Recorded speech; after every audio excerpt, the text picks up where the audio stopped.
Я планирую в ближайшие 3-5 лет выйти со всех офлайн бизнесов и перейти только в онлайн бизнес. Это мой тренд, потому что я вижу, что на рынке вся маржа перетекает в онлайн бизнес. Офлайн бизнес становится commodities.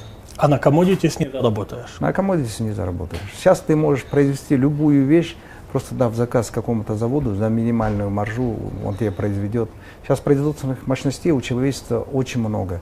Ты можешь произвести любую вещь. Проблема в креативе, проблема продать эту вещь, проблема создать эту вещь ментально сначала, образ, потом ты же как продаешь не только вещь, ты продаешь образ жизни. Сейчас уже не просто ты продаешь рубашку такого-то цвета, уже это таких рубашек сотни. Ты начинаешь продавать образ жизни. Ощущение сопричастности. Да, это уже другое. И вообще технология продажи сейчас так. Раньше было так. Ты имеешь товар, ты король. Дальше получилось так, что если ты имеешь завод, который производит этот товар, ты король. Дальше получилось так, что по мере развития рынка и конкуренции ты должен иметь завод, товар и даешь объявление о том, что у тебя есть товар.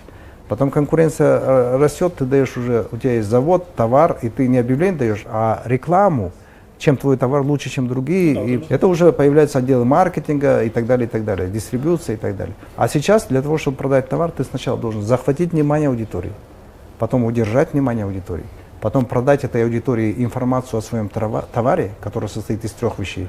Информация о свойствах вашего товара, информация, как им пользоваться, информация, как его купить. И потом только ты можешь продать товар. Поэтому сейчас рынок усложнился, сейчас идет другой процесс.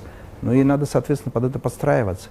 И я сейчас больше специализируюсь на захвате и удержании внимания, нежели на производстве какого-то товара или продаже какого-то товара. То есть продажи становятся сильно более весомым активом, чем производственные мощности? Я бы сказал так, удержание внимания людей – это основная ценность. Если взять семейство Кардашьян или Кенни Уэст, который создал одну только пару кроссовок, модель, и на этом почти миллиардером стал, что говорить. Если у тебя большое количество аудитории, и ты держишь внимание, то ты можешь произвести и продать что угодно, потому что сейчас откровенное дерьмо никто не производит, а более-менее качественную вещь ты можешь всегда продать. Проблема произвести качественные вещи несложно.